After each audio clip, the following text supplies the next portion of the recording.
What you're about to hear will shake you to your core. Picture this.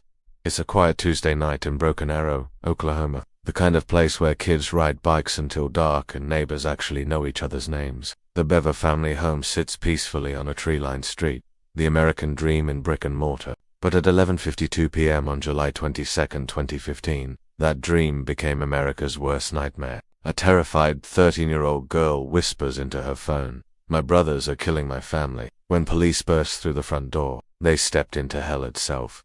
Blood everywhere. 5 bodies scattered throughout the house, like a horror movie come to life. But here's the twist that nobody saw coming. This wasn't some random break-in. The killers, they lived there. 18-year-old Robert Bever and his 16-year-old brother Michael had just slaughtered their own family. Mom and Dad David and April Bever, gone. Little Daniel, just 12 years old, gone. Christopher Oney, 7, gone.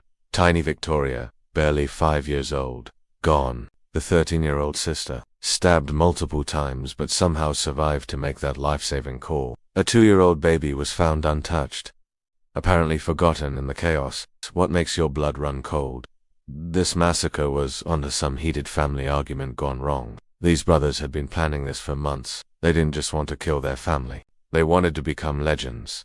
Their sick goal: murder at least 50 people across the country and become the most notorious killers in American history. Inside their computers, investigators found searches for how to kill silently, how to disable security systems, and how to evade police. But wait, it gets worse. They've found spreadsheets, actual spreadsheets planning weapons, body counts, and escape routes like it was a school project. The most chilling discovery: a video diary where Robert calmly talks about the thrill he expects to feel while killing people. And here's the part that still gives detectives nightmares. They recorded parts of the massacre. They literally filmed themselves stalking through their own home, hunting their family. Robert, the mastermind, cold as ice. During his trial, he actually smiled in court and corrected reporters when they got the number of stab wounds wrong. No remorse, no emotion, just pure evil. Michael, the younger brother, was he manipulated, or was he just as twisted? In court, he broke down crying, claiming he had second thoughts but was too scared of Robert to back out. Robert got 5 life sentences. He'll never see freedom again. Michael got life with a chance at parole after 38 years. But here's what keeps everyone awake at night. How did this happen? The Bevers seemed normal, but evil. Nobody saw it coming. Was it the isolation? They were homeschooled with little outside contact, mental illness that went unchecked, something darker happening behind closed doors. The house where it all happened, torn down, gone. In its place stands a memorial garden for Daniel, Christopher Victor David, and April. But you can't tear down the questions. You can't demolish the fear that maybe, just maybe, the family next door has their own dark secrets. This wasn't a crime of passion. This wasn't a moment of madness. This was 2 teenagers who methodically planned to murder their way into history books. They succeeded in one way. We're still talking about them, but not as the infamous legends they dreamed of becoming. Instead, they re-remembered as exactly what they are: monsters who destroyed the very people who brought them into this world. The Bever massacre remains one of the most calculated, brutal family murders in American history. And the scariest part, they were just getting started. This is the most twisted party story you'll ever hear, and trust me, you won't see the ending coming. Meet Tyler Hadley, 17 years old. Quiet kid from Port St. Lucie, Florida. Lives in a normal suburban house with normal suburban parents. The kind of teenager who blends into the background of school. But Tyler had a secret. A sick, twisted secret that would make him one of the most disturbing killers in American history. For weeks, Tyler kept telling his friends about this epic party he wanted to throw. But every single time he brought it up, he'd add something weird. Something that made everyone laugh nervously. He said he'd have to kill his parents first. His friends thought it was a joke. Tyler's always been a little strange, they said. Just his weird sense of humor. Nobody took him seriously. Big mistake. July 16th.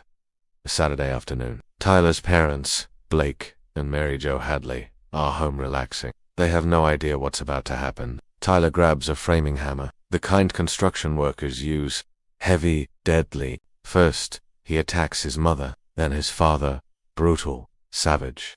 He beats them both to death in their own home. But here's where it gets absolutely insane. After murdering his parents, Tyler doesn't panic. He doesn't run. He doesn't even seem upset. Instead, he covers their bodies with towels and blankets, drags them into the master bedroom, and then he starts cleaning the house. Why? Because he's got a party to throw. Tyler pulls out his phone and posts on Facebook, "Party at my house tonight. Hit me up." Within hours, his house is packed. 40 to 60 teenagers drinking, smoking, blasting music, having the time of their lives. And the whole time, 2 dead bodies are rotting in the bedroom right next to them. But it gets worse. So much worse. During the party, Tyler starts feeling proud of what he's done. He can't keep it to himself anymore. So he tells people. He pulls his best friend Michael aside and whispers the truth. "I killed my parents." Michael laughs it off. "Come on, Tyler, that's not funny." But Tyler's not joking. He grabs Michael's arm and leads him to the master bedroom, opens the door, shows him the blood, the feet sticking out from under the blankets. Michael sees everything. The blood on the walls, the bodies, the horror. And what does he do? Does he call 911? Does he scream? Does he run? No. He goes back to the party. Keeps drinking. Keeps dancing. Right on top of where 2 people were brutally murdered. The party goes on all night. Kids are having the time of their lives while Tyler's parents decompose 20 feet away. The next morning, Michael finally calls a crime hotline. Not 911. A tip line. Police show up to find a house that looks like a war zone. Empty bottles everywhere. The stench of death filling the air. In the bedroom, they discover Blake and Mary Jo Hadley, both beaten beyond recognition, blood splattered on the ceiling. The bloody hammer still lying between their bodies. Tyler confesses immediately. No lawyer. No excuses. He tells police everything. He'd been planning this for 3 weeks. Stopped taking his medication. Spent hours online researching how to kill people. His motive. He didn't want his parents telling him he couldn't party. That's it. 2 lives gone. Because a teenager wanted to be popular. Here's the thing that makes this case even more disturbing. Tyler's parents weren't monsters. They weren't abusive. They were actually trying to help him. His mom was a teacher who convinced him to see a psychiatrist. His dad bought him books and was helping him plan his future. But none of that mattered to Tyler. In his words, it had to be done. Doctors later diagnosed him with depression and possible schizophrenia. But the damage was done. Tyler Hadley was sentenced to 2 life sentences without parole. He'll never see freedom again. But the questions remain. How did nobody see this coming? Why didn't anyone call police during the party when he started confessing? And the most terrifying question of all, if he hadn't been caught, would he have killed again? The Hadley house was torn down. Now it's just an empty lot. But the story lives on as an urban legend. The killer party, the teen who murdered for attention. Tyler Hadley got what he wanted. He threw the party of a lifetime. But the price? 2 innocent lives, and his own freedom, and somewhere in a prison cell, he's still paying for it.